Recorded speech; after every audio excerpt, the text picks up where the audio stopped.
അയ്യപ്പക്ഷേത്ര മഹോത്സവത്തിലെ ദേവന്റെ തിടമ്പേറ്റുന്നത് ഇത്തവണ ധനഞ്ജയൻ എന്ന ആനയാണ്.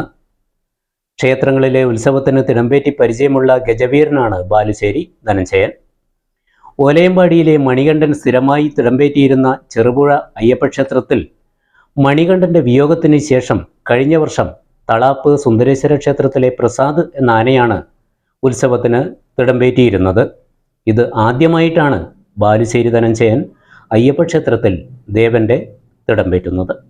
മലയോരത്തിന്റെ മടിത്തട്ടിൽ കനകകാന്തിയുടെ സുവർണ മുദ്ര. അപ്സര ജ്വല്ലറി, മേലെ ബസാർ, ചെറുപുഴ. പാരമ്പര്യത്തിലും പണിത്തരത്തിലും പത്തരമാറ്റിന്റെ തിളക്കം. ഏറ്റവും പുതിയ ഡിസൈനുകളിൽ ഏറ്റവും ആകർഷകമായ സ്വർണ്ണാഭരണങ്ങൾ. കുറഞ്ഞ തൂക്കത്തിൽ കൂടുതൽ പൊലിമയുള്ള സ്വർണം, വെള്ളി ആഭരണങ്ങൾ. ഏറ്റവും കുറഞ്ഞ പണിക്കൂലി. വിശ്വസ്തമായ സ്ഥാപനം. വിവാഹ പർച്ചേസുകൾക്ക് പ്രത്യേക ഇളവുകൾ. സ്വർണ്ണാഭരണങ്ങൾക്കായി കാലം കാത്തുവച്ച കമനീയമായ കലവറ. അപ്സര ജ്വല്ലറി, മേലെ ബസാർ, ചെറുപുഴ.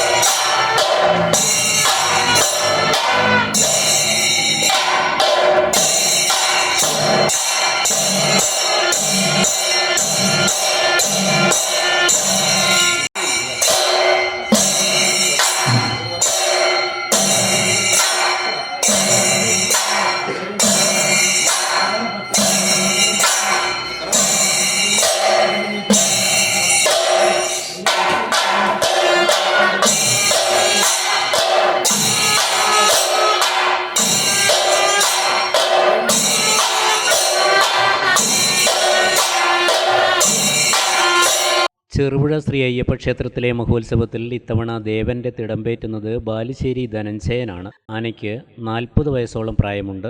ഉത്സവം നടക്കുന്ന ക്ഷേത്രങ്ങളിൽ തിടമ്പേറ്റി പരിചയമുള്ള ധനഞ്ജയന്റെ പാപ്പാൻ ജയൻ കൊട്ടിയൂർ സ്വദേശിയാണ്. കഴിഞ്ഞ 2 വർഷമായി ധനഞ്ജയനൊപ്പമുള്ള ജയൻ ചെറുപ്പം മുതലേ ആനക്കമ്പം കൊണ്ട് പാപ്പാനായി മാറിയതാണ്. ബാലുശ്ശേരി സുനിൽ എന്ന് പറഞ്ഞ ആളുടെ ആനയാണിത്. ഉത്സവം പരിപാടിക്ക് മാത്രമേ പോകുള്ളൂ. തടിപ്പണിയാണൊന്നുമില്ല. ഞാനിതിനോട് 2 വർഷം ഇവിടെ ഗ്രൂപ്പിൽ തന്നെയായിരുന്നു. മുമ്പ് വിഷ്ണു ആന അതിൻ്റെ കൂടെയായിരുന്നു. ഇവിടെ ഈ പ്രദേശത്തേക്ക് ആദ്യമായിട്ടാണ് വന്നത്. നമ്മൾ കാണുന്നത് ചെറുകുന്ന് പുറത്തേക്ക് വരുന്നുണ്ട്. കടലായി കൂടുതലും കോഴിക്കോട് ജില്ലയിൽ തന്നെയാണ് പോക്ക്. ഇത് ശാന്തനാണ്, കുഴപ്പമൊന്നുമില്ല. ശാന്ത സ്വഭാവമാണ്. പിന്നെ ആർക്കടുത്തെല്ലാം ബുദ്ധിമുട്ടും കാര്യമൊന്നുമില്ല. കൊമ്പാണ് അതിൻ്റെ ഒരു അഴക്. ഒന്ന് പൊന്തിയും താന്നുള്ള അതിലാണ് അറിയപ്പെടുന്നത്. പൊതുവെ ശാന്ത സ്വഭാവക്കാരനായ ധനഞ്ജയൻ കണ്ണൂർ, കോഴിക്കോട് ജില്ലകളിലെ നിരവധി ക്ഷേത്രങ്ങളിൽ തിടമ്പേറ്റിയിട്ടുണ്ട്. ആലക്കോട് അരങ്ങൻ ക്ഷേത്രത്തിൽ 2018 ഉത്സവത്തിന് ധനഞ്ജയൻ തിടമ്പേറ്റിയിട്ടുണ്ട്. കണ്ണൂർ ഉൾപ്പെടെയുള്ള വിവിധ ക്ഷേത്രങ്ങളിൽ കൊമ്പുകൊണ്ട് പ്രശസ്തനായ ധനഞ്ജയൻ ഉത്സവത്തിൽ ഒരു ചന്തം തന്നെയാണ്.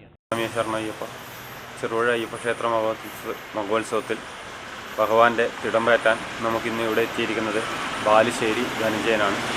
മണികണ്ഠൻ്റെ പിന്മുറക്കാരനായാണ് ഇപ്പോൾ ധനഞ്ജയൻ ഇവിടെ എത്തിയിരിക്കുന്നത്. കഴിഞ്ഞ വർഷം നമുക്ക് തളാപ്പ് സുന്ദരേശ്വര ക്ഷേത്രത്തിലെ പ്രസാദിനെയായിരുന്നു ലഭിച്ചിരുന്നത്.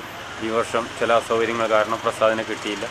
പകരം തിടമ്പേറ്റാൻ നമുക്ക് എത്തിയിരിക്കുന്നത് ബാലുശ്ശേരി ധനഞ്ജയൻ. 35 വർഷത്തിലേറെ കാലമായി വിവിധ ക്ഷേത്രങ്ങളിലെ ഉത്സവങ്ങളിൽ തിടമ്പേറ്റി പരിചയമുള്ള ധനഞ്ജയൻ നമുക്ക് ഒരു നല്ല ഉത്സവ നഗരപ്രദക്ഷിണം തന്നെ പ്രദാനം ചെയ്യും. ഭഗവാൻ അനുഗ്രഹിക്കും എന്ന് വിശ്വസിക്കുന്നു. ആനപ്രേമികൾക്ക് ഈ മലയോര മേഖലയിലെ ഈ ആനയെ അധികം പരിചയം കാണില്ല. കാരണം ഈ ആന അറിയപ്പെടുന്ന അതിൻ്റെ കൊമ്പിൻ്റെ ഒരു പ്രത്യേകത തന്നെയാണ്. ഒറിജിനൽ കൊമ്പ് ഒരു വ്യത്യസ്തമായ രീതിയിൽ മനുഷ്യർക്ക് ഉണ്ടാകുന്ന പല്ലുകൾ പോലെ തന്നെ ആനയുടെ ആ കൊമ്പ് ഒരു വ്യത്യസ്തമായ രീതിയിലാണുള്ളത്. അതുകൊണ്ട് തന്നെ ഏത് ആനക്കൂട്ടത്തിൽ നിന്നാലും ധനഞ്ജയനെ നമുക്ക് പെട്ടെന്ന് തിരിച്ചറിയാൻ സാധിക്കും.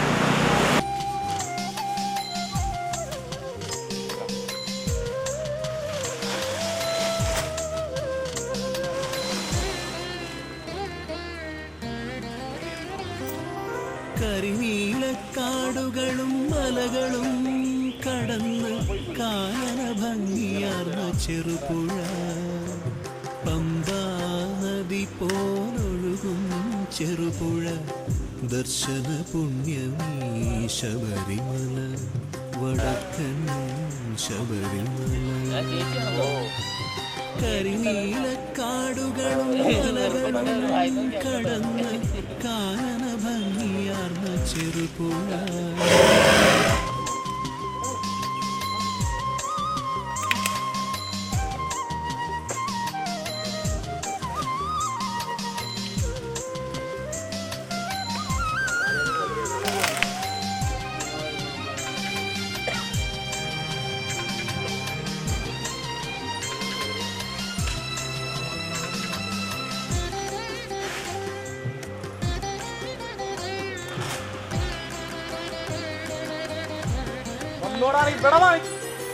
രാജപാതയുടെ ഓരത്ത് പാണ്ടിക്കടവിൻ്റെ ചാരത്ത് മുനയൻ കുന്നിൻ്റെ താഴത്ത് ചെറുപുഴവാസന്റെ ആറാട്ട്